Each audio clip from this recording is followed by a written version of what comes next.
Stage അലങ്കരിച്ച പണ്ഡിത ശിരോമണികളെ, നേതാക്കളെ, സദസ്യരായ സഹോദര സഹോദരിമാരെ,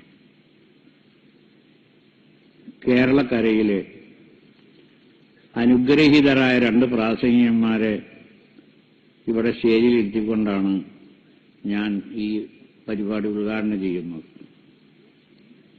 അപ്പോൾ തന്നെ ആ ഉദ്ഘാടനം എത്ര ശുഷ്കമാകുമെന്ന് നിങ്ങൾക്ക് ഊഹിക്കാവുന്നതാണ്. സമയമാണെങ്കിൽ നമ്മൾ 7 മണി പറഞ്ഞിട്ട് 8:30. അപ്പോൾ എൻ്റെ ഉദ്ഘാടനം 8:30 9 വരെ നീണ്ടു നിന്നു. നിങ്ങൾ മനസ്സിലാക്കി. വേറെ ഒരു ചെറിയ പരിപാടിയാണെങ്കിലും വലിയ പരിപാടിക്ക് എനിക്ക് വേഗം പോകേണ്ടതുമുണ്ട്. അതും ഒരു അറിയിപ്പാണ്. ഇവിടെ നമ്മുടെ ഈ പരിസരത്തുള്ള മഹല്ലുകളുടെയൊക്കെ കീഴിലായി അടുത്ത 25-ാം തീയതി വെള്ളിയാഴ്ച, നാളെയല്ല പിറ്റത്തെ വെള്ളിയാഴ്ച, മറൈൻ ഡ്രൈവിൽ ഇതേ വിഷയത്തിനൊരു സമ്മേളനം, ഏക സിവിൽ കോഡ് സംരക്ഷണം, അതിന്റെ ഗവൺമെന്റിന്റെ ഏക സിവിൽ കോഡിനെ എതിർത്തുകൊണ്ട് നമ്മുടെ മുസ്ലിം ശരീഅത്ത് സംരക്ഷണത്തിന് വേണ്ടി ഒരു യോഗം സംഘടിപ്പിച്ചിട്ടുണ്ട്. അതിൽ അഖിലേന്ത്യാ ശരീഅത്ത് ബോർഡിന്റെ പ്രതിനിധി പങ്കെടുക്കും. പിന്നെ നമ്മളവിടെയുള്ള പള്ളികളുടെ ഖത്തീബന്മാരും സെക്രട്ടറിമാരും പ്രസിഡന്റുമാരും ഭാരവാഹികളും ഒക്കെ പങ്കെടുക്കും. അതിന് ഒരു ചെറിയ റാലിയും വെച്ചിട്ടുണ്ട്. 4 മണി 5 മണിക്ക് രാജേന്ദ്ര മൈതാനിൽ നിന്ന് പുറപ്പെട്ട് മറൈൻ ഡ്രൈവിലെത്തി മഗ്‌രിബ് നിസ്കരിച്ച് യോഗം നടത്താനാണ്. അപ്പോൾ ഒരു 10-25,000 ആളെങ്കിലും വരെ പങ്കെടുക്കണം. അതിന് ഈ ജമാഅത്തിലൊക്കെ പരിപാടി ഇന്നലെ മിഞ്ഞാന്ന് ഞാൻ കൊച്ചി പൊള്ളരുത്തിയൊക്കെ പോയി നടന്ന്, അല്ലെങ്കിൽ തന്നെ കാലുവേദന. അപ്പോൾ അതോടുകൂടെ ഒന്നും കൂടെ കൂടി. അപ്പോൾ ഒട്ടും നിൽക്കാൻ വയ്യാത്തത് കൊണ്ടാണ് ഞാൻ ഇരിക്കുന്നത്. അപ്പോൾ ഞാനിവിടെ പങ്കെടുത്തതിൽ അതിൻ്റെ ഒരു സംഘാടകരിൽപ്പെട്ട ഒരാളെന്ന നിലക്ക് ഇപ്പോൾ ഇവിടെ പങ്കെടുത്തവർക്കൊക്കെ കൂടെ ഒരു ക്ഷണനവും ഒരു പ്രചരണവും കൂടെയാണ് ഞാൻ നടത്തുന്നത്. ഇനി നമ്മുടെ ആ ഹ്രസ്വമായ ഒരു ചടങ്ങ് ഞാൻ നിർവഹിക്കാം. റബ്ബ് സുബ്ഹാനഹു വ തആല തൗഫീഖ് ചെയ്യുമാറാകട്ടെ.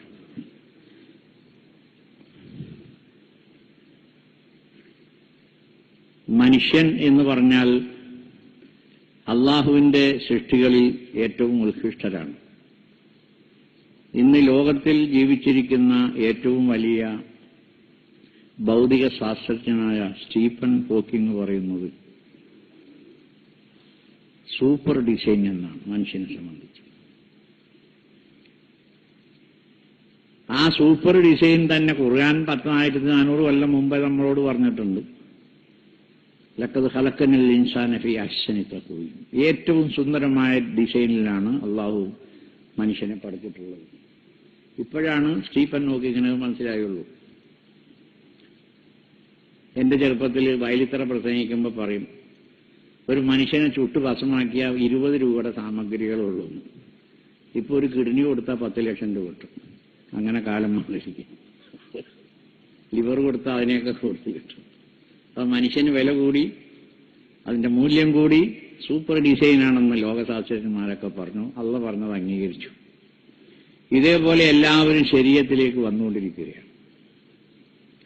ഒരു ക്രൈസ്തവ വരനും വധുവിനും വിവാഹമോചനം നടത്തണമെങ്കിൽ 2 കൊല്ലം കാത്തിരിക്കണമെന്നാണ്. അപ്പൊ അതിനുവേണ്ടി ഇപ്പൊ അവരൊരു പെറ്റീഷൻ കൊടുത്തിരിക്കുക ഗവൺമെന്റിൽ. 1 കൊല്ലം കൊണ്ട് വിവാഹമോചനം ചെയ്ത് കിട്ടാനുള്ള നിയമം ഉണ്ടാക്കി. അപ്പോഴും അത് ഇസ്ലാമിലേക്ക് വരികയാണ് ക്രൈസ്തവ ലോകം.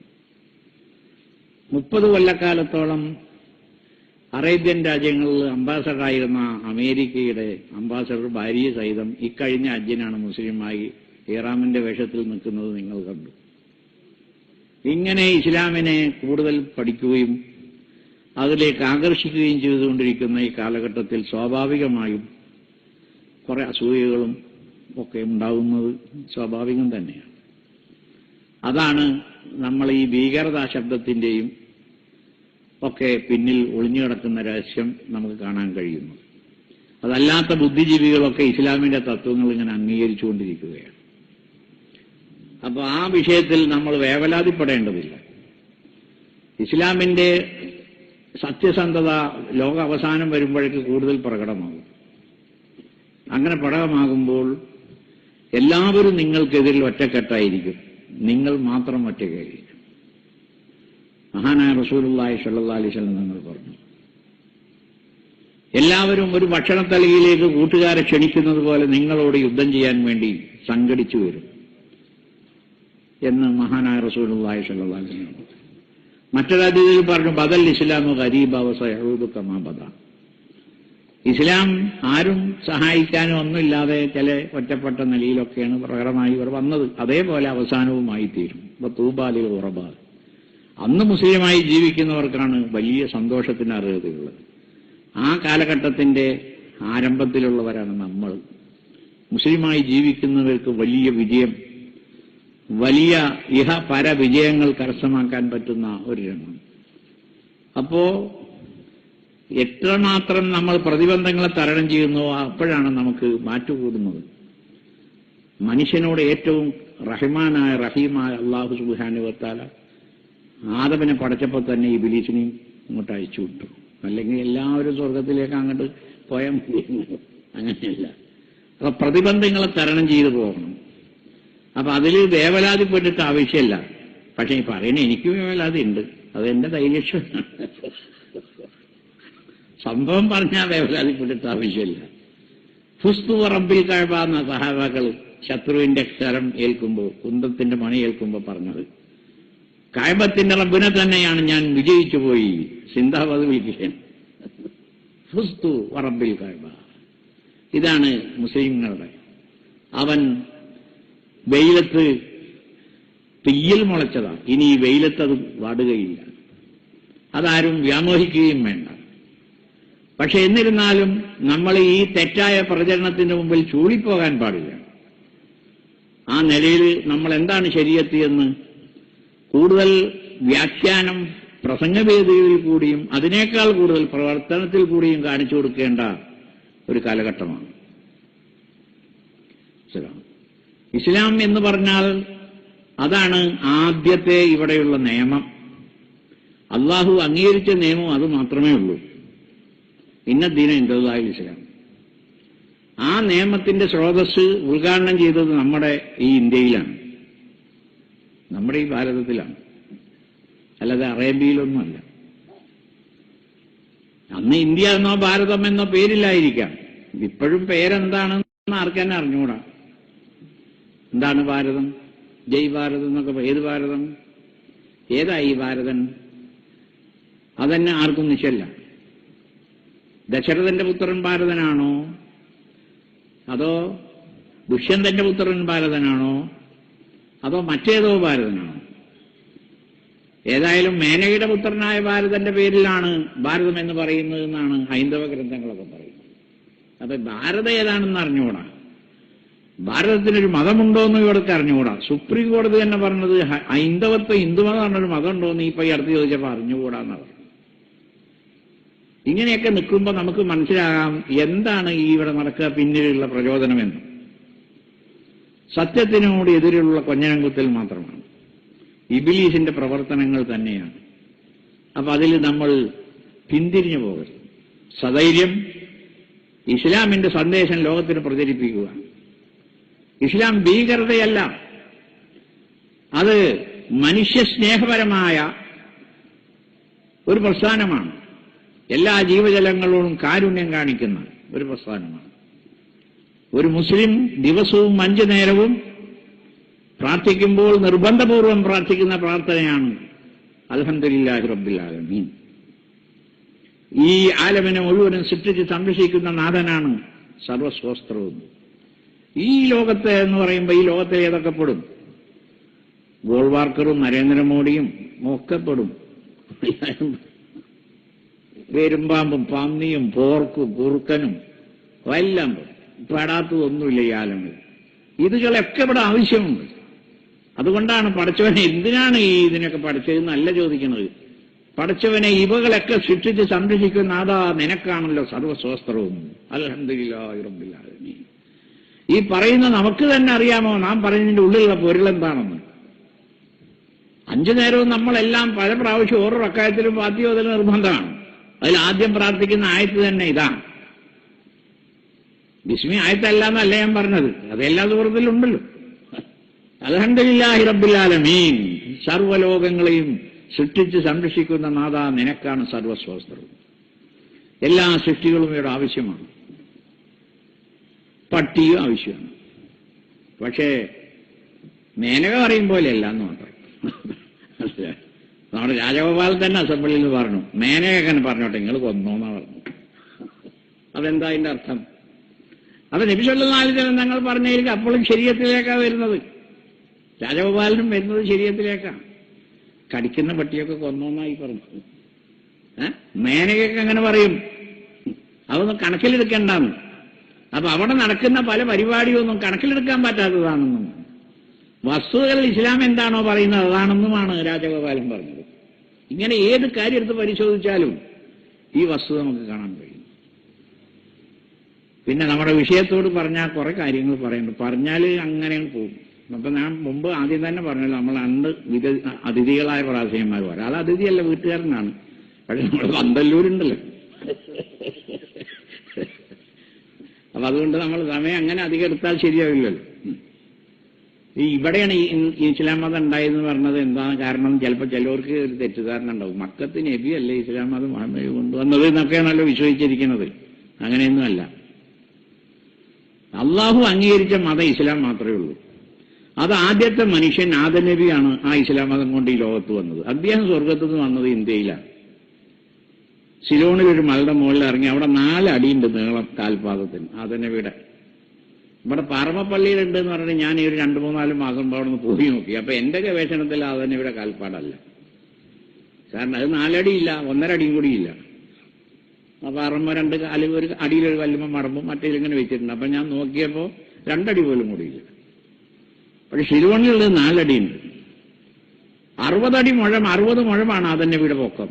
60 മുഴയുള്ള നമ്മൾക്ക് 3.5 മുഴയുള്ളൂ. 3.5 മുഴയുള്ള ആൾക്ക് ഇത്ര കാലുണ്ടെങ്കിൽ 60 മുഴ പൊക്കേണ്ടത് കാലെത്ര ഉണ്ടാവണം? ആ പ്രാഥമിക അറിവും കൂടി നമുക്കില്ലാതെ പാറമപ്പള്ളി പോയി നോക്കിയിട്ട് വല്ലതും പറഞ്ഞിട്ട് എന്താ കാര്യം? പിന്നെ ആദം നബിയുടെ കാലത്ത് പാറുണ്ടോ, വള്ളിയുണ്ടോ, കേരളുണ്ടോ? അത് വേറൊരു വസ്തു. അപ്പൊ നമ്മൾ ഈ കിഴക്കുള്ള മലയ്ക്ക് എന്താ പറയാ? പശ്ചിമഘട്ടം. കിഴക്കിന് പശ്ചിമം എന്ന് പറയാം. അത് പൂർവ്വഘട്ടം എന്നല്ലേ പറയുന്നത്. ഇവിടെ ഈ കിഴക്കല്ലേ ഈ മല, ഈ പശ്ചിമഘട്ടം എന്താണ്? അത് പശ്ചിമഘട്ടം എന്ന് പറയുന്നത് അത് കേരളക്കാർ പറഞ്ഞല്ല, അന്ന് കേരളം ഇല്ല. കോറാൽ മണ്ഡല ദേശം തമിഴ്നാടുമാണുള്ളത്. അവിടെയുള്ള ആൾക്കാർ പറഞ്ഞതാണ് അത്. പക്ഷെ അവർക്ക് പടിഞ്ഞാറാണെന്ന്. കീഴ് മേലെന്നാണ് അവരെ തമിഴില്. കീഴ് താഴ്ന്ന പ്രദേശം, മേലെന്ന പടിഞ്ഞാറ്. കാരണം തമിഴ്നാട്ടിൽ നിങ്ങളുടെ മേലോട്ട് പോരണം, മലയാണ് പശ്ചിമഘട്ടം. അപ്പൊ ആ കാലത്ത് കേരളമുണ്ടോ? അതിനിപ്പോ വന്നിട്ട് എത്ര കാലമായിന്ന് ആർക്കെങ്കിലും അറിയാവോ? ബൈബിൾ കഥകളെടുത്ത് പരിശോധിച്ച് 5-6 കൊല്ലം, ഖിയാമത്ത് ആകെ 7,000 കൊല്ലം പറയും. അതൊന്നൊരു വസ്തുനിഷ്ഠമായ കണക്കൊന്നുമല്ല. അപ്പൊ ആദം നബി അലൈഹി ഇസ്ലാം വന്നു. രഹില, ഇബ്നു ബത്തൂത രഹിലയിലൊക്കെ അതിനെപ്പറ്റി വിശദീകരിച്ചിട്ടുണ്ട്. അതിന്റെ ഏതാനും ഭാഗമൊക്കെ നമ്മുടെ വേലായുധം പണിക്കശ്ശേരി പരിഭാഷ ചെയ്തിട്ട് കാണാം. മലയാളം വായിക്കുന്ന പിള്ളേർക്ക് സ്കൂൾ ലൈബ്രറിയിലെ പുസ്തകം എടുത്ത് വായിക്കാം. ഇബ്നു ബത്തൂത്ത കണ്ട കേരളം, അവിടെയൊക്കെ പോയിട്ടുണ്ട്. അപ്പൊ അതിലുണ്ട് 4 അടി നീളമുണ്ട് എന്ന്. കുബ്ലായി ഖാൻ എന്ന് പറഞ്ഞ ആള് ബുദ്ധമതക്കാരനായിരുന്നു, ചൈനയിലെ ഖാൻ, വലിയ ഖാൻ. ആ ഖാൻ എന്ത് ചെയ്തു? അതിന്റെ ആൾക്കാരെ വിട്ടിട്ട് ബുദ്ധന്റെ കാൽപ്പാടാണെന്നുള്ള വിശ്വാസത്തിൽ ആ തള്ളവിരലിന്റെ അവിടെ കുഴിച്ച് എടുത്ത് കൊണ്ടുപോയി. ഇപ്പൊ അവിടെ പോയാൽ ആ തള്ളവരന്റെ വശത്ത് ഒരു കുഴിയെ കാണും. എന്നറിയോ? പിന്നെ ഇബ്നു ബത്തൂത്ത വേറെ ചില കിസ്സകളൊക്കെ പറഞ്ഞിട്ടുണ്ട്. യമനിൽ ഒരു ഷെയ്ഖ് അത് കാണാൻ പോയ കഥ. എന്നിട്ട് അനുയായികള് ആനയെ, കുഞ്ഞാനനെ അറുത്ത് തിന്നാതെ പട്ടിണി കൊണ്ടേ. ഞാനൊന്ന് പോഴാൻ നോക്കിയപ്പോ ഈ മുട്ടുവേനുള്ള ആള് നടന്നങ്ങോട്ട് എത്തൂല എന്ന് പറഞ്ഞു. 2-3 കിലോമീറ്റർ നടക്കണം, പിന്നെ മലയും കയറണം. അതുകൊണ്ട് പോകണ്ടെന്ന് വെച്ചതാ. അല്ലെങ്കിൽ കാണാൻ പോകണമെന്ന് എനിക്ക് ആഗ്രഹം ഉണ്ടായിരുന്നു. പിന്നെ ആദം ഇവിടെ 2 മക്കളെ കവർ രാമേശ്വരത്തിന് പറഞ്ഞ് ഞാൻ രാമേശ്വരം വരെ പോയി. അപ്പൊ നോക്കിയപ്പോ നമ്മുടെ പ്രസിഡന്റ് അബ്ദുൽ കലാമിന്റെ വീടിന്റെ അമ്മർത്ത് കൂടെ ചെന്നാൽ ദർഗ എന്ന് പറഞ്ഞാൽ മതി. 2 കവർ നമ്മുടെ മുത്തുപ്പേട്ട പോലെ 10-40 അടിയില്ല. പിന്നെ 2 പേരെ കവർ അവിടെ ആണോ ഇല്ല എന്നുള്ളത് അത് വേറെ ചർച്ചാ വിഷയം. എങ്കിലും അങ്ങനെയാണ് ഇത്. അപ്പൊ ഇവിടെയൊക്കെയാണ് ആദം നബി അബ്ബാവും റളിയല്ലാഹു അൻഹു സ്വർഗത്ത് നിന്ന് വന്നിട്ട് 40 ദിവസമേ അവർ പിരിഞ്ഞിരുന്നിട്ടുള്ളൂ. 40 ദിവസം കഴിഞ്ഞപ്പോ കൂടിയതിന്റെ ശേഷം മക്കളുണ്ടായി. അങ്ങനെ ഒരു മകൻ മകനെ കൊന്നു. അത് ആബീൽ കാബീലിനെ കൊന്നു, കാബീൽ ആബീലിനെ കൊന്നു. അതന്നെ ഒരു തർക്കമുണ്ട്. ഏതായാലും കാബീൽ കൊന്നു എന്നൊരഭിപ്രായം, ഹാബീലാ കൊന്നതെന്നും ഒരഭിപ്രായം. പരശുരാമൻ ഗോകർണത്ത് നിന്നിട്ടാണോ വെൺമഴ എറിഞ്ഞത്, അതോ കന്യാകുമാരി നിന്നിട്ട് ഇങ്ങോട്ട് എറിഞ്ഞതെന്ന് 2 കൗലുണ്ടല്ലോ എന്ന് പറഞ്ഞ മാതിരി. ഇവിടെ കൗലുണ്ട്. ഏതായാലും ഷെയ്ഖ് സാധാരണ കിതാബുണ്ട്, ബൈലാവിയുടെ ഒരു വ്യാഖ്യാനം, ആശയ. അതിൽ പറയണം, ആദം നബി ഹജ്ജിന് പോയപ്പോഴാണ് ഈ മകനെ കൊന്നത്. അന്ന് പെങ്ങളെ കെട്ടാനല്ലാതെ വേറെ പെണ്ണില്ലല്ലോ, വേറൊരു പെണ്ണുള്ളത് ഉമ്മയാണ്, വേറെ പെങ്ങളല്ലേ. അന്ന് ഇസ്ലാം മതമാണത്. അപ്പൊ ഇസ്ലാം മതമുള്ളൂ എന്ന് പറഞ്ഞാൽ ഇപ്പോഴുള്ള കുറച്ച് മലപ്പുറം കാക്കന്മാർ സംസ്കാരമുള്ളൂ നിങ്ങൾ മനസ്സിലാക്കരുത്. ഇസ്ലാം മതം ഇച്ചിരി വലുതാ അല്ലേ. പണ്ടൊരു ചങ്ങായി പറഞ്ഞു, ഞാൻ സ്വർഗത്തിലേക്കുള്ള എന്താ അവിടെ ഇച്ചിരി മലപ്പുറം കാക്കന്മാരെ ഉണ്ടാവൂ, ബോറടിക്കുള്ളൂ എന്ന് പറഞ്ഞു. ഒരു യുക്തിവാദി പറഞ്ഞതാ. അപ്പൊ അവന്റെ വിചാരം ആകെ ഇസ്ലാം മതം മലപ്പുറം കാക്കന്മാര് സംസ്കാരമാണ്. അങ്ങനെയൊന്നുമല്ല, ആദം നബി മുതൽക്ക് ഇങ്ങോട്ട് വന്നതാണ് ഈ സംസ്കാരം. അത് ഇവിടെ ഇന്ത്യയിലാണ് ഉദ്ഘാടനം ചെയ്തത്. ആദം നബിയും അവ്വാവും ഇവര് മക്കളൊക്കെ ആയിരുന്നു മുസ്ലിമീങ്ങൾ ഇവിടത്തെ. ആദം നബി ഹജ്ജിന് പോയപ്പോഴാണ് ഈ കൊലപാതകം നടന്നത്. അതറിഞ്ഞപ്പോ ആദം നബി പറഞ്ഞാലിൽ ഇന്ത്യയിലേക്ക് തിരിച്ചു പോകുന്നു എന്നാ ഷെയ്ഖ് എഴുതിയിരിക്കുന്നത്. പക്ഷെ അന്നും ഇന്ത്യ എന്ന് പേരുണ്ടായിക്കൊള്ളുന്നില്ല, അത് ഇപ്പോഴത്തെ ഷെയ്ഖ് കാലഘട്ടത്തിലുള്ള പേര് പറഞ്ഞതാ. അപ്പൊ ഇന്ത്യയിലാണ് ആദ്യത്തെ സംസ്കാരം. അതൊക്കെ കഴിഞ്ഞിട്ട് പിന്നെ തൂഫാൻ കഴിഞ്ഞിട്ട് മെസൊപ്പൊട്ടേമിയൻ സംസ്കാരം, പിന്നെയാണ് അലക്സാൻഡ്രിയൻ സംസ്കാരം, പിന്നെയാണ് മറ്റേ ചൈനയിൽ ജാവ സംസ്കാരം, അങ്ങനെ പല പല സംസ്കാരം. ഏതായാലും നമ്മുടെ രാജ്യത്താണ് ആദ്യം. നമ്മുടെ കൻസുൽ ഉമ്മാൾ എന്ന് പറഞ്ഞൊരു ഹദീസിന്റെ കിതാബുണ്ട്. 40,000 ചില്ലാന ഹദീസുകളുണ്ട് അതിലൊരു ഹദീസ് കാണാം, ലോകത്ത് വെച്ച് ഏറ്റവും നല്ല അന്തരീക്ഷമുള്ള രാജ്യം ഇന്ത്യയാവുന്നു. എന്താ അതിന്റെ കാരണം? ആദം നബി സ്വർഗത്തുനിന്ന് വന്നത് ഇവിടെയാണ്. അതിന്റെ ആ സുഗന്ധം ഇവിടെ പരന്നു. ഇവിടെയാണല്ലോ ചന്ദനം, ഇവിടെയാണല്ലോ അകില്, ഇവിടെയാണല്ലോ ഊത്, എല്ലാ സുഗന്ധങ്ങളും. ആ സുഗന്ധത്തിന്റെ ഇലകൾ പക്ഷികൾ തിന്നത് കാരണമാണ് ഇവിടെയാണ് കസ്തൂരിമാണ്. അതേപോലെയുള്ള വസ്തുക്കളൊക്കെ. ഇവിടുത്തെ അന്തരീക്ഷം വളരെ നല്ലതാണ്. പക്ഷേ ഇപ്പോ നമ്മുടെ അന്തരീക്ഷം ഡൽഹിയേക്കാൾ മോശമാകാൻ പോവുകയാണെന്നാണ് പറയുന്നത്. ഡൽഹിയിൽ ഇപ്പൊ മൂക്ക് കെട്ടിയിട്ടാണ് നടക്കുന്നത്. അപ്പൊ നമ്മളെവിടെ അങ്ങനെ ആവാൻ പോകുന്നു എന്നാണ് കേൾക്കുന്നത്. നമുക്കൊന്നും ഒരു നോട്ടമില്ല പരിസരം ശുദ്ധിയാക്കുന്നതിലോ വേസ്റ്റ് നിക്ഷേപിക്കുന്ന കാര്യത്തിലോ. ഗവൺമെന്റിനും ഇല്ല, പ്രജകളെങ്ങനെ അതേപോലെ ഗവൺമെന്റ് എന്നാണല്ലോ തത്വം. അപ്പൊ അങ്ങനെ എല്ലാം മോശപ്പെട്ട് കിടക്കുകയാണ്. ഏതായാലും ആദ്യമായിട്ട് ഒരു നിയമമുണ്ടായത് ഇസ്ലാം മതമാണ്. നിയമമില്ലെങ്കിൽ ഒരു മനുഷ്യനും ജീവിക്കാൻ പറ്റില്ല. എല്ലാ ജീവജാലങ്ങളും ഉണ്ടെങ്കിലും മനുഷ്യൻ സൂപ്പർ ഡിസൈൻ ആയത് അവന് മനുഷ്യനായതുകൊണ്ടാണ്. മനുഷ്യൻ എന്ന് പറഞ്ഞ ആ വാക്കിന്റെ അർത്ഥം മനനം ചെയ്യുന്നവൻ, ചിന്തിച്ചു മുന്നേറുന്നവൻ, പുരോഗമനിച്ചുവാണ് അവൻ. അതുകൊണ്ടാണ് അവന് മനുഷ്യൻ എന്ന് പറയുന്നത്. അവൻ ഒന്നിൽ തൃപ്തിപ്പെട്ട് നിൽക്കുകയില്ല, അതിലിങ്ങനെ പുരോഗമിക്കും. പണ്ട് കാലത്തുള്ള പെരിച്ചായി ഇപ്പോഴും വീടുണ്ടാക്കുന്നത് ആ തിരക്ക് തന്നെ. അവൻ തിന്നണത് ഈ പച്ചക്കിഴങ്ങൊക്കെ തന്നെയാണ്, ഈ പല്ലുകൊണ്ട് കരണ്ട തിന്നണം. നമ്മളിപ്പോ അതൊക്കെ കഴിഞ്ഞിട്ട് കുഴിമന്തി ഉണ്ടാക്കി തിന്നാൻ തുടങ്ങിയിട്ട് കാലം കുറെ എത്രയും. അതേപോലെ നമ്മളെ വീടുകളൊക്കെ എത്ര വൃക്ഷമായ എത്ര വില കൂടിയ വീടുകളാണ്. 500 കോടി രൂപ ചെലവാക്കിയിട്ടാ ഒരു ചങ്ങാതി ബാംഗ്ലൂരിൽ മാളപ്പ കെട്ടിക്കണത്. പെരിച്ചായിയുടെ മോളെ വല്ലവരും കൊണ്ടുപോകുക എന്നല്ലാതെ കെട്ടിക്കുന്ന പരിപാടി ഇതുവരെ ഉണ്ടായിട്ടില്ല. ഇങ്ങനെ പുരോഗമിച്ചുവായ മനുഷ്യൻ ഇവിടെ ജീവിക്കുമ്പോ അവനൊരു സഹകാരിയായി സാമൂഹ്യ ജീവിയായി ജീവിക്കുമ്പോൾ അവന് നിയമത്തിന്റെ ആവശ്യമുണ്ട്. നാം റോഡിൽ കൂടെ വണ്ടി ഓടിക്കുമ്പോ പുറകെ വരുന്ന വണ്ടി ഓവർടേക്ക് ചെയ്യേണ്ടത് ഇടത്തുകൂടെ വലത്തുകൂടെ ഒരു നിയമമില്ലെങ്കിൽ അയാൾ ഒരു കൂടെ വരും, നമ്മളും ആ വശത്തേക്ക് വണ്ടി തിരിച്ചാൽ എങ്ങനെ ഇരിക്കും? വണ്ടി മുട്ടി മരിച്ചു പോവില്ലേ നമ്മള്? അപ്പോ ലെഫ്റ്റ് ഹാൻഡ് ഡ്രൈവോ റൈറ്റ് ഹാൻഡ് ഡ്രൈവോ ഏതാച്ചാൽ അതനുസരിച്ച് നിയമം ഉണ്ടാവും. നമ്മുടെ ഇവിടുത്തെ നിയമം അനുസരിച്ച് ഇടത്തു വശത്ത് കൂടിയായിരിക്കണം മറ്റേ വണ്ടി കയറി പോകേണ്ടത്. അപ്പൊ ആ സമയത്ത് ആ നിയമം ലംഘിച്ച് വലത്തോടത്ത് കൂടി വന്നാൽ എങ്ങനെ ഇരിക്കും? അപ്പൊ ഒരു നിയമം വേണം. ആ നിയമത്തിനാണ് നമ്മളിവിടെ ആരാണ് നിയമം ഉണ്ടാക്കേണ്ടത്? ലോകത്തെ മനുഷ്യനാകപ്പാടെ നിയമമുണ്ടാക്കേണ്ടത് ആര്? ചൈനക്കാരനോ അതോ അമേരിക്കക്കാരനോ അതോ ഇന്ത്യക്കാരനോ? ഇന്ത്യക്കാരനാണ് പറഞ്ഞത്. എന്താണ് ഹിന്ദുമതം എന്ന് വെച്ചപ്പോ അറിഞ്ഞുകൂടാന്ന് ഇവിടുത്തെ വലിയ നിയമജ്ഞന്മാരെ പറഞ്ഞു. അറിഞ്ഞുകൂടാന്ന്. ഹിന്ദുമതം എന്ന് പറഞ്ഞാൽ എന്താണ്? അറിഞ്ഞുകൂടാം. അതൊരു മതം തന്നെ ഇല്ല, അതൊരു സംസ്കാരമാണ്. ഇത്രമാത്രമുണ്ട്. ചുരുക്കി പറഞ്ഞ മനുഷ്യനൊന്നും അറിഞ്ഞുകൂടാ. വിശുദ്ധ ഖുർആനിൽ അത് പറഞ്ഞതാണല്ലോ, ഒമാ ഊതീതും മിനൽ ഇൽമി ഇല്ലാ ഖലീല. ഈ ആയത്ത് ധരിച്ചുകൊണ്ട് ഇമാം ഗസാലി യഹീൽ പറയുന്നു, ഈ ഊത്തീത്ത് എന്ന് പറഞ്ഞ സംബോധനം മലക്കുകളോടും അമ്പിയാക്കന്മാരോടും സാലിഹ്യങ്ങളോടും ഉലമാക്കളോടും എല്ലാവരോടും ബാധകമാണ്. മലക്കുകളെ നിങ്ങൾക്കില്ല, അമ്പിയാക്കളെ നിങ്ങൾക്കില്ല, പണ്ഡിതന്മാരെ നിങ്ങൾക്കില്ല, തുച്ഛമായ അറിവല്ലാതെ. അറിവ് കുറച്ചു മാത്രമേ നിങ്ങൾക്കുള്ളൂ. അതും ശരിയാണെന്ന് ശാസ്ത്രം എന്ന് അനുവദിക്കുന്നു, പ്രഖ്യാപിക്കുന്നു. ഒരു മണൽത്തരി എടുത്തിട്ട് അതിന്റെ അവസാന ഘടകം, ആറ്റമിന്റെ അവസാന ഘടകം കോർക്കിനത്തിൽ നിന്ന് നമ്മൾ ഇനിയും അതിന്റെ അവസാനം എന്താണെന്ന് അന്വേഷിക്കുകയാണ്. പേരിട്ടിരിക്കുന്നു ദൈവഗണം. ദൈവഗണം ഏതാണെന്ന് അന്വേഷിക്കുകയാണ്. അപ്പൊ ഒരു മണൽത്തരി എന്താണെന്ന് അറിയാത്ത ഈ ലോകമേ, നിനക്കെന്തറിയാം? നിനക്ക് വളരെ തുച്ഛമായ അറിവ് മാത്രമേ ഉള്ളൂ. മലക്കുകൾക്കും നബിമാർക്കും ഔലിയാക്കന്മാർക്കും ആലിമീങ്ങൾക്കും പണ്ഡിതന്മാർക്കും എല്ലാവരും കൂടിയാൽ ില്ല കലീല, വളരെ കുറച്ച് അറിവ് മാത്രമേ ഉള്ളൂ. മൂസാ നബിയും ഖിളിർ നബിയും കൂടി യാത്ര ചെയ്തത് ബുഖാരി റിപ്പോർട്ട് ചെയ്ത് അതിൽ കാണാൻ ആ യാത്രയിൽ തോണിയുടെ കൊമ്പത്ത് ഒരു അടക്കാപ്പളി, ഒരു കിളി പക്ഷി വന്നിരുന്നിട്ട് മധ്യധരണിയായി സമുദ്രത്തിൽ നിന്ന് ഒരിങ്ങനെ കൊത്തി. ആ വഴി കൂടിയാണല്ലോ അവർ യാത്ര ചെയ്ത് ജീവിച്ചിട്ടും. അങ്ങനെ കൊത്തിയപ്പോ ഖിളിർ മൂസയോട് പറയാ, മൂസ കണ്ടോ, ആ പക്ഷി ഈ കടലിൽ നിന്നും ആ കൊക്കിൽ കൊത്തിയെടുത്ത വെള്ളം എത്രയുണ്ട്? ഈ സമുദ്രത്തിലേക്ക് നോക്കുമ്പോൾ ഈ കൊക്കിൽ എത്ര ശതമാനമുണ്ട് ഈ സമുദ്രത്തിലെ വെള്ളത്തിൽ നിന്ന്? അത്ര പോലും കൂടെ ശതമാനം എന്റെയും നിന്റെയും ഇൽമ് അള്ളാഹുവിന്റെ ഇൽമിലില്ല.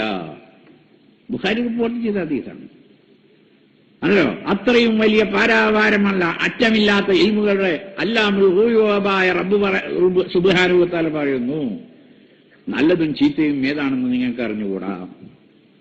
വഅസാൻ തക്റഹു ശൈഅൻ വഹുവ ഖൈറുൽ ലക്കും, നിങ്ങൾക്ക് ഉത്തമമായ കാര്യത്തെ നിങ്ങൾ വെറുക്കാം, നേരെ മറിച്ചും നിങ്ങൾക്ക് മോശമായ കാര്യത്തെ നിങ്ങൾ ഇഷ്ടപ്പെടുകയും ചെയ്തേക്കാം. വല്ലാഹു യഅലമു വഅൻതും ലാ തഅലമൂൻ, അല്ലാഹുവേ അറിയൂ, നിങ്ങൾക്ക് അറിഞ്ഞുകൂടാ എന്ന്. അത് അറിഞ്ഞുകൂടാ എന്ന് തന്നെയാണ് ഇപ്പൊ ദൈവഗണം പരിശോധിക്കുന്നതിൽ കൂടി ഈ ശാസ്ത്രലോകം പ്രഖ്യാപിക്കുന്നതും.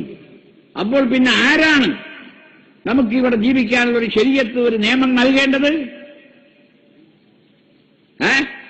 വിശുദ്ധ ഖുർആൻ പറയുന്നു, വഅലല്ലാഹി ഖസ്ദുസ് സബീലി വമിന്നാ ജായിറുൻ ലൗ ശാഅ ലഹദാകും അജ്മഈൻ. അല്ലാഹു ഉദ്ദേശിക്കുകയാണെങ്കിൽ നിങ്ങളെയൊക്കെ നിർവഹിക്കാൻ പറ്റും. പക്ഷെ അല്ലാഹു ഉദ്ദേശിച്ചിട്ടില്ല. അപ്പൊ നല്ല വഴി ഏതാണെന്നും ചീത്ത വഴി ഏതാണെന്നും നിങ്ങളുടെ മുമ്പിൽ ഇച്ഛയ്ക്ക് തെരഞ്ഞെടുക്കാൻ പറ്റിയ നിലയിൽ നിങ്ങൾക്ക് വിശദീകരിച്ചു തരേണ്ടത് അള്ളാഹുവിന്റെ ബാധ്യതയാണ്. വഅലല്ലാഹി ഖസ്ദുസ് സബീൽ, വഴികളെ വിശദീകരിച്ചു തരേണ്ട അള്ളാഹുവാണ്. അറിയോ, വേറെ ആർക്കും ഇവിടെ ശരീഅത്തുണ്ടാക്കാനുള്ള അധികാരമില്ല. അത് ഇസ്ലാം മതം മാത്രമേ അള്ളാഹുവിന്റെ നിയമമായി ഈ ലോകത്തുള്ളൂ. അത് ആദം നബിയിൽ കൂടി ഇവിടെ വന്നു, നൂഹ് നബിയിൽ കൂടെ വന്നു, അബ്രഹാം നബിയിൽ കൂടെ വന്നു, അതേപോലെ മോസസിൽ കൂടെ ജീസസിൽ കൂടെ വന്നു, അവസാനം അന്ത്യപ്രവാചകനായ മുഹമ്മദുർ റസൂലുള്ളാഹി സ്വല്ലല്ലാഹു അലൈഹി വസല്ലം തങ്ങളിൽ കൂടെ ഇവിടെ വന്നു.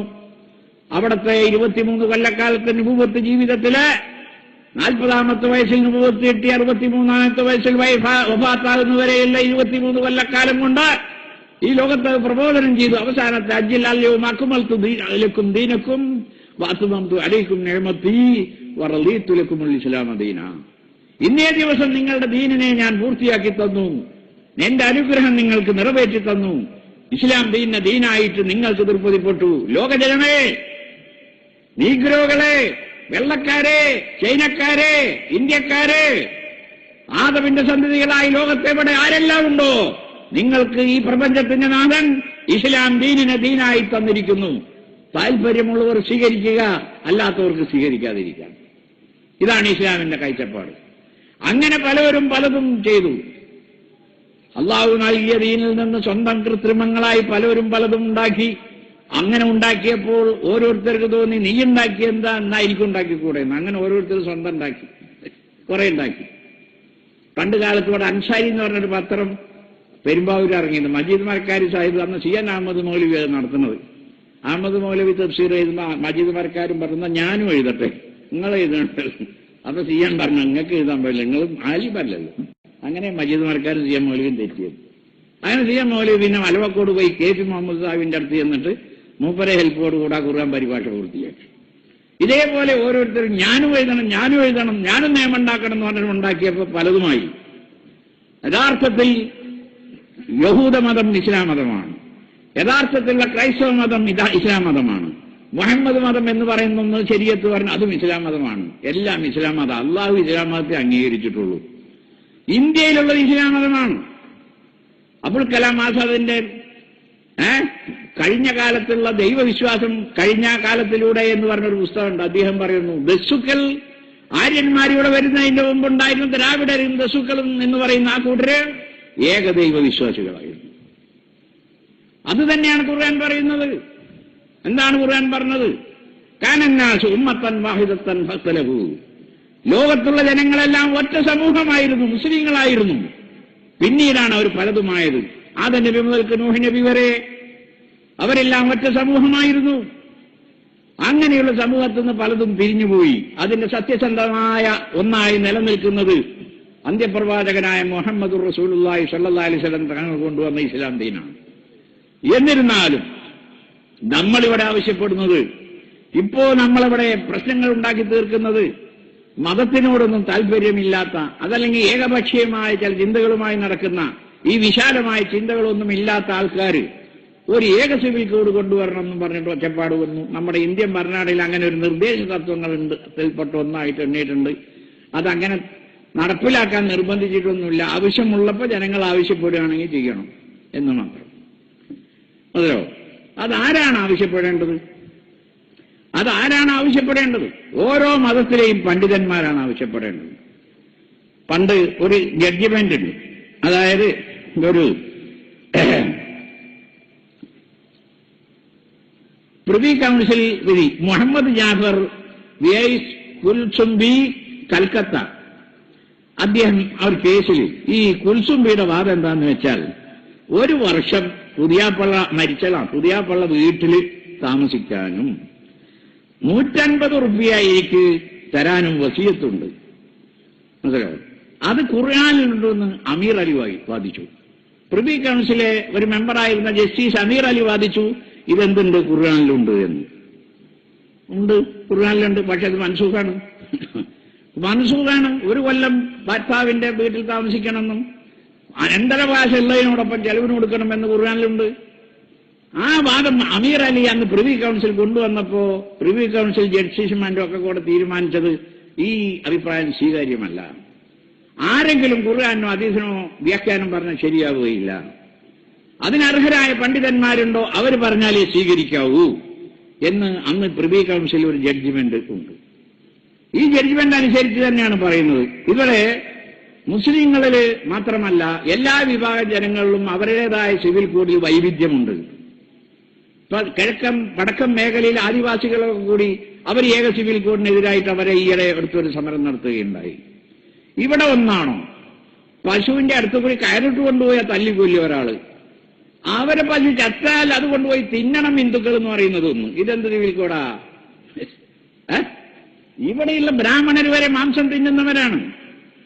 ഇവിടത്തെ കേരളത്തിലെ നമ്പൂതിരിമാര് മാംസം തിന്നില്ല എന്ന് വെച്ചിട്ട് കാശ്മീരി ബ്രാഹ്മണനാ പണ്ഡിറ്റ് ജവഹർലാൽ നെഹ്റു, അവർ മാംസം തിന്നുന്നവരാണ്.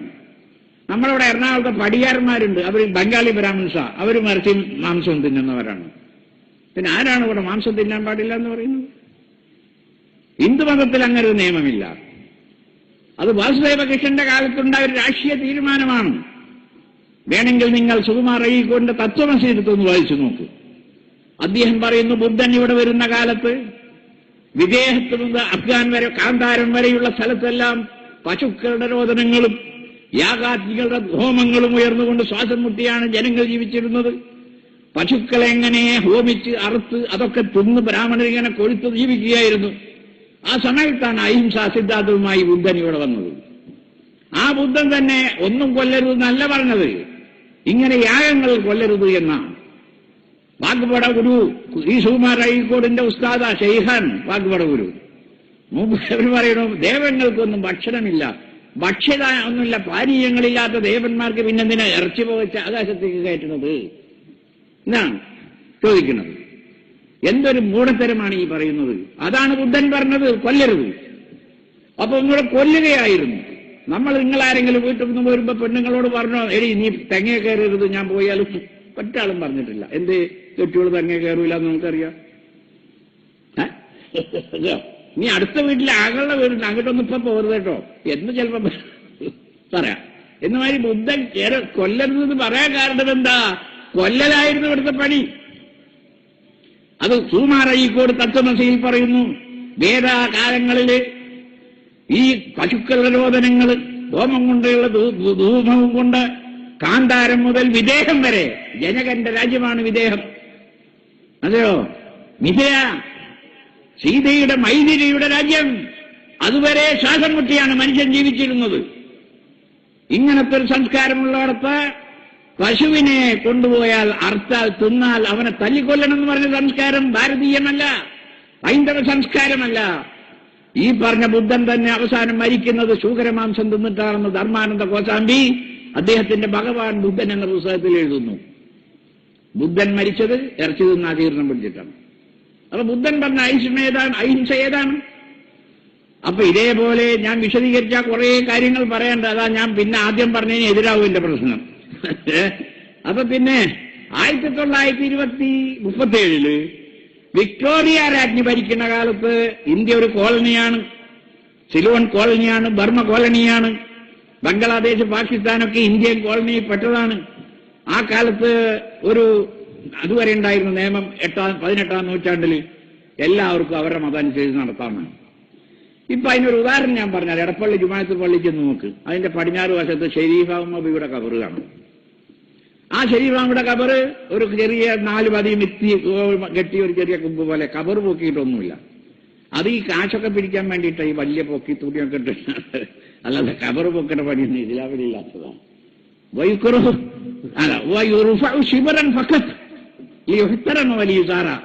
വലിയ മിന്നാജ് കബർ ഒരു ചാണ് പൊക്കണം, അതിന് ആദരിക്കപ്പെടാനും സിയാറത്ത് ചെയ്യപ്പെടാനും. അതിന്റെ അപ്പുറം പൊക്കൽ കറാത്ത. അങ്ങനെ അതാണ് ശരിയാവിടെ അവർ ഭിത്തിയുള്ളൂ, അതിലൊരു വാതിലുണ്ട്, തുറന്ന ഉള്ളിൽ നിരപ്പായി കിടക്കുന്നത് കാണാം. നബി സല്ലല്ലാഹു അലൈഹി വസല്ലം തങ്ങളുടെ കബറും അബൂബക്കർ സിദ്ദീഖിന്റെ കബറും ഉമർ പറഞ്ഞ കബറും അങ്ങനെ തന്നെയാണ്. ചില കാലത്തൊക്കെ ഒരു ചാണിങ്ങനെ പൊങ്ങിയിട്ടുണ്ട്, അല്ലെങ്കിൽ നിരപ്പായി കിടക്കുന്നതാണ്. പിന്നെ അതിങ്ങനെ ചിത്രമൊക്കെ വരച്ചിട്ട് തുണിയൊക്കെ ഇട്ട് ഇങ്ങനെ വിൽക്കുന്നുണ്ട്. അതൊക്കെ കാശ് കിട്ടാൻ നല്ല പണിയുള്ളതല്ല, അതൊക്കെ അല്ലാതെ ഒന്നും ഇപ്പൊ ഇസ്ലാമികമൊന്നല്ല. എത്ര കോടി രൂപയാണ് കിട്ടുന്നത്? പക്ഷെ ശരിയാണെന്നല്ല ഞാൻ പറയുന്നത്, ചെയ്യുന്നവർക്ക് കയ്യിൽ ലാഭമുണ്ട് എന്നാണ് ഞാൻ പറഞ്ഞത്. എന്റെ അഭിപ്രായത്തിൽ അത് ശരിയായി. അത് ആ കബറ് എന്താണെന്നാ പറയുന്നത്? എടപ്പള്ളിയിലെ പായന്മാരോട് ചോദിച്ചു നോക്കൂ. ഞാൻ 56 കൊല്ലം മുമ്പ് എടപ്പള്ളിയിൽ ഓതാമെന്ന് മനുഷ്യൻ, എന്റെ രാജ്യം ചെറുപ്പള്ള ചെയ്ത് ഊതയിലാണ്. അപ്പൊ ആ കാലത്ത് വയസ്സന്മാര് പറഞ്ഞിട്ടുണ്ട്, ഇവിടെ ഒരു തങ്ങളുണ്ടായി. ആ തങ്ങൾ ഏതോ കുതിരപ്പുറത്താണെന്ന് യാത്ര പോയപ്പോ തങ്ങളുടെ ഒരു മകള് പെശകിപ്പോയി. അത് ആരോ പ്രേരിപ്പിച്ചതായി നാട്ടിലൊക്കെ പൊക്കിരികൾ. തങ്ങൾ വന്ന് അബ്ദടിച്ചു, മരിച്ചു. അതിന്റെ കബറാണത്. ഞാൻ വിക്ടോറിയ രാജ്ഞകാലത്ത് ഓരോരുത്തർക്കും അവിടെ മതമനുസരിച്ചായിരുന്നു നിയമം എന്ന് പറഞ്ഞതിന്റെ ഒരു ഉദാഹരണം പറഞ്ഞാൽ നിങ്ങളുടെ മുമ്പിൽ കിടക്കുന്ന, അല്ലെങ്കിൽ തങ്ങൾ എങ്ങനെ അബ്ദടിക്കുന്നത്? അബ്ദടിച്ചപ്പോ മരിച്ചത് എങ്ങനെയാന്നുള്ളത് അത് വേറെ പ്രശ്നം, അതവിടെ ഇരിക്കട്ടെ. പിന്നെ കുറെ കാലം കഴിഞ്ഞതിന് ശേഷം മനസ്സിലോ 1937 അങ്ങനെ അനുവദിച്ച്, അങ്ങനെ വന്നതിന് ശേഷം 10ഓളം വിഷയങ്ങളിൽ മുസ്ലിങ്ങൾക്ക് ഇന്ത്യൻ പേഴ്സണൽ ലോ മുസ്ലിം നിയമമായിട്ട് അനുവദിച്ചു തന്നിട്ടുണ്ട്. അത് വിവാഹം, അനുബന്ധ കാര്യങ്ങൾ, തലാക്ക്, ഫസഖ്, ലിഹാർ എന്നൊക്കെ പറഞ്ഞ്, അതേപോലെ മഹർ, വഖഫ്, വസിയത്ത്, അതേപോലെ ട്രസ്റ്റ്, എങ്ങനെയൊക്കെ ഇതിനൊക്കെ അനുവദിച്ചു തന്നു ഇന്ത്യൻ ശരീഅത്ത് നിയമം. അതിലൊരു ക്ലോസ് കൊടുത്തിട്ടുണ്ട്, പാർലമെന്റിൽ ഇത് ഏതെങ്കിലും വകുപ്പ് ഇതിന് വിരുദ്ധമായി പാസ്സാക്കിയിട്ടുണ്ടെങ്കിൽ അത് ഒഴിച്ചുള്ളതിലെ ശരീഅത്ത് ബാധകമാവും. ആ നിയമം അനുസരിച്ച് കുറെ പോയിട്ടുണ്ട്. ഉദാഹരണമായിട്ട് ഒരാൾ മുസ്ലിം മതത്തിൽ നിന്ന് പുറത്തുപോയി, ഇസ്ലാമിന്റെ നിയമം അനുസരിച്ച് മുർത്തത്തിന് അവകാശമില്ല, അന്തരവകാശം കിട്ടൂല. ഇന്ത്യൻ പീനൽ കോഡ് അനുസരിച്ച്, നമ്മുടെ സിവിൽ കോഡ് മുസ്ലിം ശരീഅത്ത് അനുസരിച്ച് അവൻ അവകാശം കൊടുക്കണം. പിന്നെ വേറെ ഒന്നും മനസ്സിലാക്കാനുള്ളത്, നമ്മൾ ഇന്ത്യൻ മുസ്ലിം നിയമം എന്ന് പറഞ്ഞാൽ മൊത്തത്തിലുള്ളത് സുന്നി അനഫി കോഡാണ്. അത് ഫത്താവ ആലംഗീരി എന്ന് പറഞ്ഞാൽ ഫത്താവയുടെ അടിസ്ഥാനത്തിൽ അന്നത്തെ അനഫി പണ്ഡിതന്മാർ എഴുതി കൊടുത്തതാണ്. അത് മുല്ല എന്ന് പറയുന്ന ഒരു പായ്സി പണ്ഡിതൻ അത് ഇംഗ്ലീഷിലാക്കി കൊടുത്തിട്ടുണ്ട്. ചിലവർ മല്ലാക്കേന്ന് വിചാരിച്ചത് അങ്ങനെയല്ല. പണ്ട് ഫിറോസ് ഗാന്ധി പറഞ്ഞ ഒരാൾ ഇന്ദിരാനെ കെട്ടി, അപ്പൊ അത് കാക്കയെന്ന് പറഞ്ഞ നടക്കുന്ന നമുക്ക് ആക്കാമാരിട്ട് ഇവിടെ. ഫിറോസ് ഗാന്ധി കാക്കയെന്നല്ല, അത് പായ്സി മതക്കാരനാണ്. അതുപോലെ തന്നെ ഈ മുല്ലയും അയാൾ ഇംഗ്ലീഷാക്കി കൊടുത്തെന്ന് മാത്രമേ ഉള്ളൂ. അപ്പോൾ അന്നത്തെ അനഫി പണ്ഡിതന്മാര് ഫത്താവ ആലംഗീരിയുടെ അടിസ്ഥാനത്തിൽ കൊടുത്തിട്ടുള്ള നിയമമാണ്. അപ്പോൾ ആ നിയമത്തിലുള്ളത് സുന്നി അനഫിയാണ്. അപ്പൊ നമ്മൾ ഒന്നും പറയാതെ ഒരു കേസ് കൊടുത്താൽ സുന്നി അനഫിയായിട്ടേ ജഡ്ജ്മെന്റ് കിട്ടുള്ളൂ. അപ്പൊ നമ്മൾ എന്ത് ചെയ്യണം? സത്യമാകും നടക്കണം. ഞാൻ ഷീയാണ്, എനിക്ക് ഷീ മതമനുസരിച്ച് ഞാൻ അതിൽ ഇഥനാശരിയാണ്, അല്ലെങ്കിൽ ഇമാമിയാണ്, അല്ലെങ്കിൽ സൈദിയാണ്, എനിക്കതനുസരിച്ച് ജഡ്ജ്മെന്റ് കിട്ടണം. അല്ലെങ്കിൽ ഞാൻ ഷാഫിയാണ്, സുന്നിയാണ്, എനിക്കതനുസരിച്ച് ജഡ്ജ്മെന്റ് കിട്ടണം. എന്നൊരു സത്യപ്രമാണം നടത്തിയാൽ അതനുസരിച്ച് ജഡ്ജ്മെന്റ് കിട്ടും. അപ്പൊ ഇവിടെ മുസ്ലിം ശരീഅത്തിൽ തന്നെ വൈവിധ്യങ്ങളുണ്ട്. സുന്നിയുണ്ട്, സുന്നി തന്നെ ഷാഫിയുണ്ട്, ഹനഫിയുണ്ട്, ഹംബലിയുണ്ട്, മാലിക്കിയുണ്ട്, ഷീയുണ്ട്, അതിൽ ഇജ്തിഹാദിലുണ്ട്, ഇമാമിയുണ്ട്, മറ്റതൊക്കെ ഉണ്ട്. അതല്ലോ. അപ്പോ അന്ന് ഈ പറഞ്ഞ കൽക്കത്ത കോടതിയിലെ പ്രിവി കൗൺസിലിന്റെ വാദത്തിൽ വന്നപ്പോൾ ജസ്റ്റിസ് പറഞ്ഞത്, നിങ്ങൾ ഈ പറഞ്ഞ നിയമം ഹിദായയിലോ ഇമാമിയയിലോ കാണുന്നില്ലല്ലോ എന്നാ പറഞ്ഞത്. കോടതി സുന്നിയായിട്ടാണ് പോണത്. നമ്മളെ ഇവിടുത്തെ മുസ്ലിംമാരെ പക്കി വഹാബാജിതയിൽ പോകണം. അവരാണ് ഹദീസ് ഓതുന്നത്. ഹദീസിലുണ്ടോ എന്നല്ല നമ്മൾ നോക്കുന്നത്, ഹിദായയിലോ ഇമാമിയയിലുണ്ട്. ഹിദായ ഹനഫി ഫിഖ്ഹാണ്, ഇമാമിയ ഷിയ ഫിഖ്ഹാണ്. നമ്മൾ നോക്കുന്നത് നിങ്ങൾ പറയുന്ന നിയമം തുഹഫയിലുണ്ടോ, മുഗ്നിയിലുണ്ടോ, നിഹായിലുണ്ടോ, ഇബ്നു ഹജർ പറഞ്ഞിട്ടുണ്ടോ, നബി പറഞ്ഞിട്ടുണ്ടോ, സക്കരിയ ബിൻ പറഞ്ഞിട്ടുണ്ടോ, സൈനുദ്ദീൻ മഹ്ദൂം പറഞ്ഞിട്ടുണ്ടോ, അത്ര വരെയും വരാം. ഈ കണ്ട നിന്നുള്ള മൗലവിമാർ ആ മൗലവി പറഞ്ഞു ഈ മൗലവി പറഞ്ഞാലൊന്നും ഇസ്ലാമിൽ തെളിവല്ല. ഇതൊന്നും നമ്മൾ അറിയാതെ ഏക സിവിൽ കോഡ് എന്ന് പറഞ്ഞാൽ ഏതിലേക സിവിൽ കോഡ്? ഈ ഷീയും സുന്നിയൊക്കെ ഒന്നാക്കാൻ നടക്കണം. അതൊരിക്കലും നടക്കൂല. ഇവിടെ ഗവൺമെന്റ് ചെയ്യേണ്ടത് ഓരോ മതക്കാരോടും പറയാം, നിങ്ങളുടെ മതത്തിലുള്ള അവാന്തര വിഭാഗങ്ങളൊക്കെ ഒന്ന് ഏക സിവിൽ കോഡാൻ നിങ്ങൾക്ക് സമ്മതാണോ ചോദിക്കട്ടെ. അപ്പൊ എന്നിട്ട് നമ്പൂരി പറയട്ടെ, ഇവിടുത്തെ നായരും ഈഴവനും പെലയനും ഒക്കെ ഞങ്ങൾ നമ്പൂരിയുടെ നിയമം അനുസരിച്ച് നടക്കാൻ തയ്യാറാണ്. അല്ലെങ്കിൽ പെലയന്റെ അല്ലെങ്കിൽ ഹരിജനന്റെ നിയമം അനുസരിച്ച് നടക്കാൻ തയ്യാറ് നമ്പൂരി പറയട്ടെ. അതേപോലെ ക്രിസ്ത്യാനികൾ പോകട്ടെ, നിങ്ങൾ പോൾസന്റേരും അതേപോലെ യഹോവ സാക്ഷികളും അങ്ങനെ റോമൻ കത്തോലിക്കരും അതേപോലെ ആംഗ്ലിക്കൻ സഭയും അന്തോക്യ സിംഹാസനും റോമാ സിംഹാസനം നിങ്ങളൊക്കെ കൂടെ ഒന്നാൻ തയ്യാറാണോ ചോദിക്കട്ടെ. അവരൊന്നും ഒന്നാവട്ടെ. അപ്പൊ നിങ്ങൾ ഞങ്ങളോടും ചോദിക്കും, നിങ്ങൾ ഷാഫി ഹനഫി ഹംബലി മാലിക് ഒന്ന് ഒന്നാൻ തയ്യാറാണ്. അപ്പൊ ഞങ്ങൾ പണ്ഡിതന്മാർ കൂടി ആലോചിക്കാം. അപ്പൊ ഞങ്ങൾ ആലോചിക്കാം. ഇതൊന്നുമില്ലാതെ എന്തായി ശരീഅത്ത് എന്ന് പഠിക്കാതെ അതിന്റെ ഏകീകരണം എത്രമാത്രം ആവാമെന്ന് മനസ്സിലാക്കാതെ അതൊന്നുമില്ലാതെ നമ്മൾ അങ്ങനെ തുള്ളുകയാണ്. പക്ഷെ ഗവൺമെന്റിൽ നമുക്ക് വിശ്വാസമില്ല ഇപ്പോഴത്തെ ഈ പോക്കിൽ. കാരണം അവർ ഇതിനോടൊന്നും കൂടുതലവരല്ല. അപ്പൊ ആകെ ഏക സിവിൽ കോഡ് എന്ന് പറഞ്ഞ മുസ്ലിങ്ങൾ മേക്കിട്ടേറാൻ വരിക. അത് ഈ രാജ്യത്തെ മുസ്ലിങ്ങൾ ഒരു മുസ്ലിമുള്ള കാലത്തോളം അനുവദിക്കുകയില്ല. അല്ലാഹു അക്ബർ, അല്ലാഹു അക്ബർ, അല്ലാഹു അക്ബർ എന്ന വാക്യത്തോടുകൂടെ ഈ മഹത്തായ സമ്മേളനം ഞാൻ ഉദ്ഘാടനം ചെയ്തുകൊള്ളുന്നു. അസ്സലാമു അലൈക്കും വറഹ്മത്തുള്ളാഹി വബറകാതുഹു.